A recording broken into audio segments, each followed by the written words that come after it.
Thanks for coming back on this third part of the book of Jonah. We're starting chapter 2. We're going to finish with the last verse in chapter 1. Here's how it reads. The Lord provided a great fish to swallow Jonah, and Jonah was inside the fish 3 days and 3 nights. From inside the fish, Jonah prayed to the Lord his God. He said, "In my distress I called to the Lord, and he answered me. From the depths of the grave I called for help, and you listened to my cry. You hurled me into the deep, into the very heart of the seas, and the currents swirled about me. All your waves and breakers swept over me.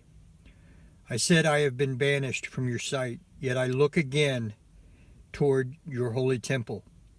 The engulfing waters threatened me, the deep surrounded me. Seaweed was wrapped around my head. To the roots of the mountains I sank down. The earth beneath barred me in forever. But you brought up my life from the pit. O Lord my God, when my life was ebbing away, I remembered you, Lord, and my prayer rose to you, to your holy temple. Those who cling to worthless idols forfeit the grace that could be theirs.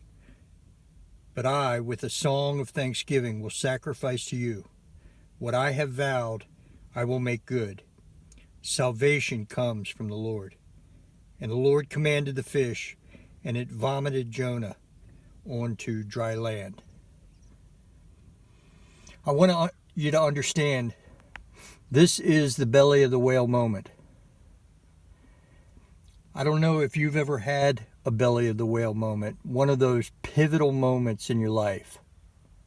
I often tell a story in sermons, well, I've told it a few times, where in the early 90s, Kathy and I and the 4 girls were living back in Ohio after we had moved back from Florida. And I was moving from job to job, and money was very low, and at one point it got to where we had no money, and we didn't have money for rent.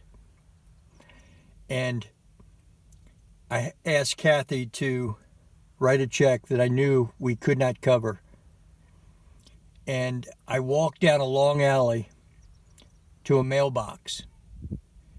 This mailbox that you see right in front of you is that mailbox.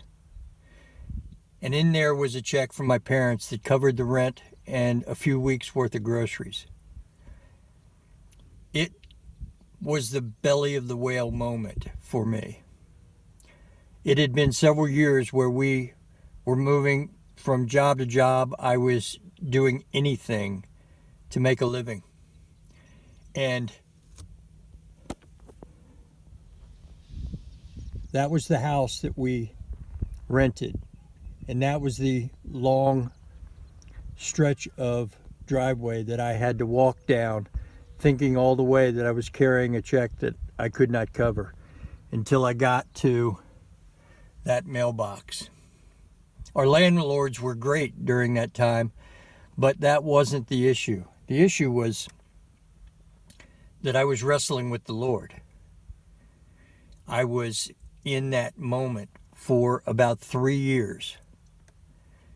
And this mailbox represents that belly of the whale moment. Let me ask you tonight, what is your belly of the whale moment?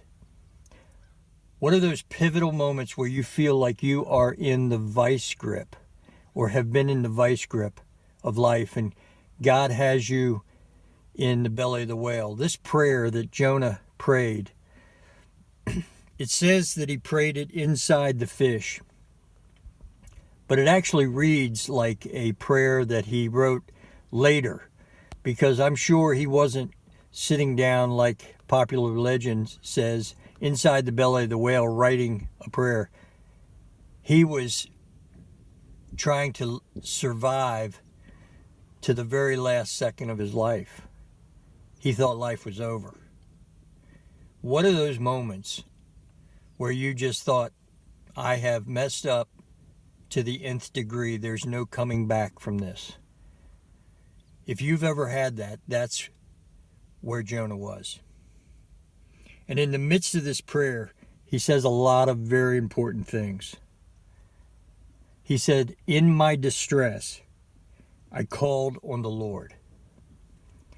In those belly of the whale moments, who have you called on? Do you have someone to call on? And do you really believe that God is your Savior? Do you really believe that He is the one that will pull you out of the pit? As Jonah said, when your life is ebbing away. The engulfing waters threatened me. I sank to the root of the mountains. When I first read that, I thought, this guy is a goner. I can't imagine life like that. But what I realize is all of us have moments and even seasons and years where we think it's just a useless trip. I don't know what to do with my life. But then in verse 7, it's almost as if, the end of verse 6 and the beginning of 7, it's almost as if suddenly in the midst of that belly of the whale moment, God makes His presence known to Jonah. It says, "But you brought up my life from the pit, O Lord my God. When my life was ebbing away, I remembered you." Let me say this about those moments. These moments when I was struggling to find work, this moment when Jonah was in the whale, this is when God is absolutely the closest to us. And He's saying things to us. He's telling us, He's telling our spirits stuff.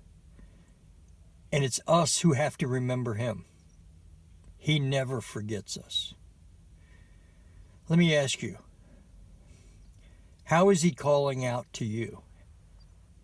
In the midst of whatever belly of the whale or pivotal moment that you are having or have had recently or are anticipating, even during this virus time that's really covering our planet. This might be an incredible belly of the whale moment for a lot of people.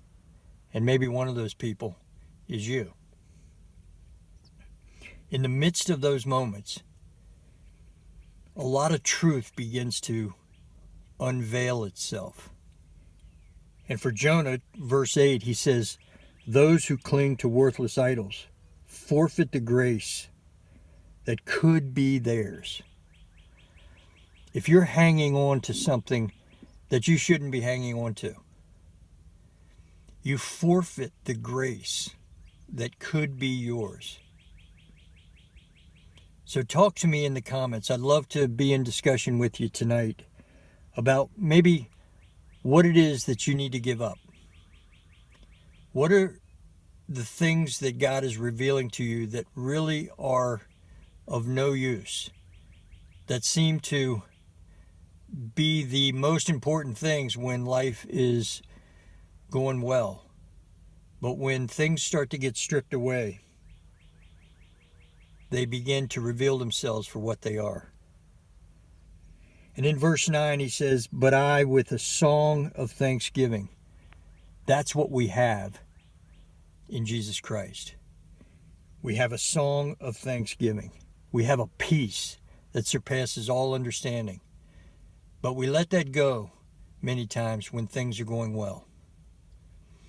I look forward to discussing with all of you, any of you tonight, about your belly of the whale moments. Small representation like this mailbox in your comments that represent so much more than, than you can even explain.